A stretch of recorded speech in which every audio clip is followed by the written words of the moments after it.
পরম করুণাময় ও দয়ালু আল্লাহর নামে শুরু করছি। সূরা আন-নিসা, বাংলা অর্থ। আয়াত সংখ্যা ৬০। আপনি কি তাদেরকে দেখেননি যারা দাবি করে যে আপনার প্রতি এবং তাদের পূর্ববর্তীদের প্রতি যা অবতীর্ণ হয়েছে তার প্রতি বিশ্বাস করে, অথচ তারা বিচার প্রার্থী হয় তাগুতের নিকট, যদিও তা অমান্য করার জন্য তারা আদেশপ্রাপ্ত, আর শয়তান তাদেরকে পথভ্রষ্ট করে বহু দূরে নিয়ে যেতে চায়। আয়াত সংখ্যা ৬১। আর যখন তাদেরকে বলা হয়, এসো আল্লাহ তাআলার অবতীর্ণ বস্তুসমূহ ও তার রাসূলের দিকে, তখন আপনার নিকট হতে মুনাফিকদের চলে যেতে দেখবেন। আয়াত সংখ্যা ৬২। তাদের কৃতকর্মের জন্য মুসিবত আসলে অবস্থা কিরূপ হয়। আর তো আল্লাহর দোহাই দিয়ে আপনার নিকট আগমন করে বলে, আমরা কল্যাণ ও সম্প্রীতি ছাড়া আর কিছু প্রার্থনা করি না। আয়াত সংখ্যা ৬৩। আল্লাহ তাআলা তাদের অন্তরের সব কিছুই সম্যক অবগত, তাই আপনি তাদেরকে এড়িয়ে চলুন এবং তাদেরকে সদুপদেশ দিন ও হৃদয়গ্রাহী কথা বলুন। আয়াত সংখ্যা ৬৪। আর আমি তো রাসূল এ কারণেই পাঠিয়েছি যেন আল্লাহর আদেশে তার আনুগত্য করে।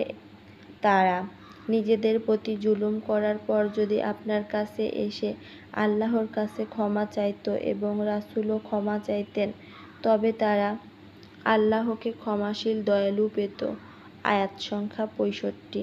কিন্তু না, আপনার রবের কসম, এরা মুমিন নয় যতক্ষণ না তারা বিবাদ মীমাংসার জন্য আপনার কাছে আসে, অতঃপর তারা নিজেদের মনের কোনো দ্বিধা করে এবং আপনার রায় পুরোপুরি মেনে নেয়। আয়াত সংখ্যা ৬৬।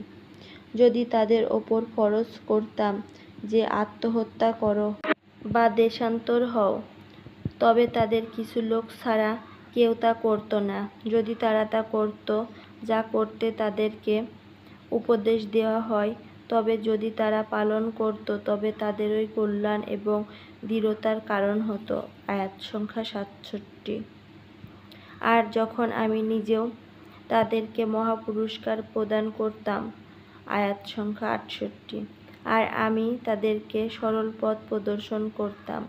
আয়াত সংখ্যা ৬৯। আর যারা আনুগত্য করে আল্লাহ তাআলার ও তার রাসূলের, তারা সেই সব লোকদের সাথে অবস্থান করবে যারা আল্লাহ তাআলার নিয়ামত প্রাপ্ত, যেমন নবী, সত্যবাদী, শাহাদাত বরণকারী ও নেককার, আর তারা অতি উত্তম সাথী। আয়াত সংখ্যা ৭০। এটা ঈমানদারদের জন্য আল্লাহর পক্ষ থেকে অনুগ্রহ, আল্লাহই যথেষ্ট জ্ঞানী। আয়াত সংখ্যা ৭১।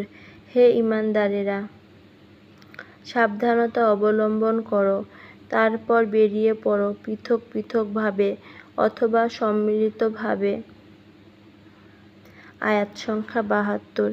তোমাদের কেউ এমনও আছে যে গড়িমসি করেই যদি তোমাদের ওপর কোনো বিপদ আসে তখন বলে, আল্লাহ আমার প্রতি সদয়, আমি তাদের সঙ্গে ছিলাম না। আয়াত সংখ্যা ৭৩।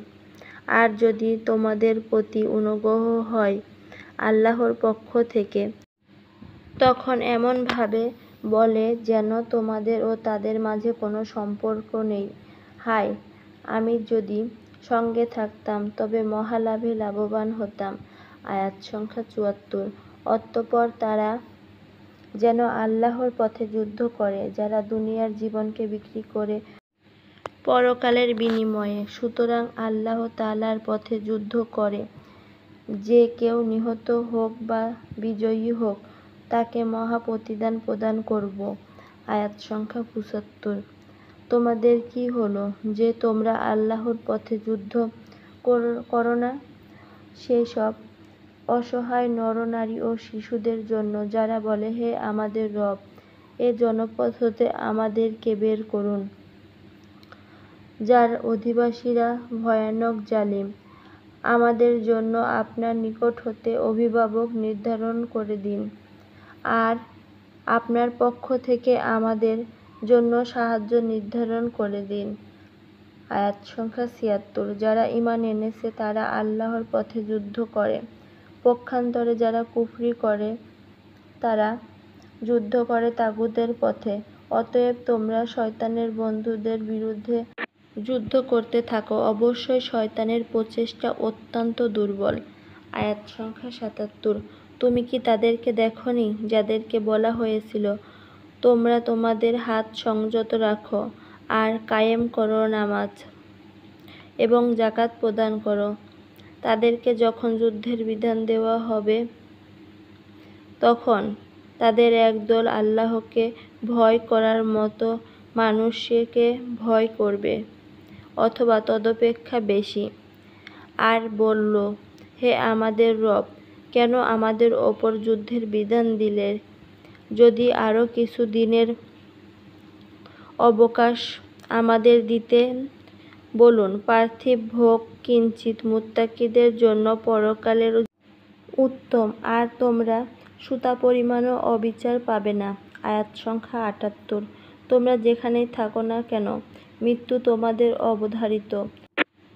যদি তোমরা সুদৃঢ় দুর্গে অবস্থান করো তবুও।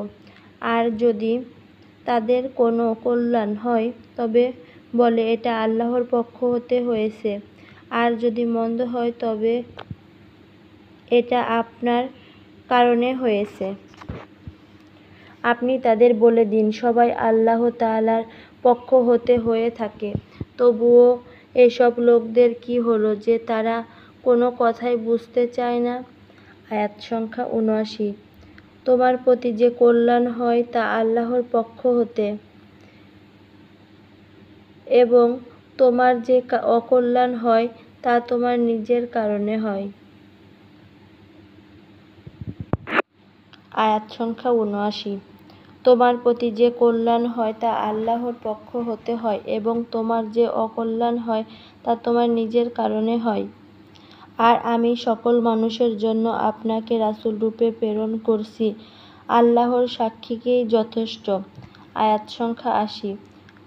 রাসূলের আনুগত্য করলে আল্লাহর আনুগত্য হয়, কেউ মুখ ফেরালে আপনাকে তাদের ওপর পর্যবেক্ষক করিনি।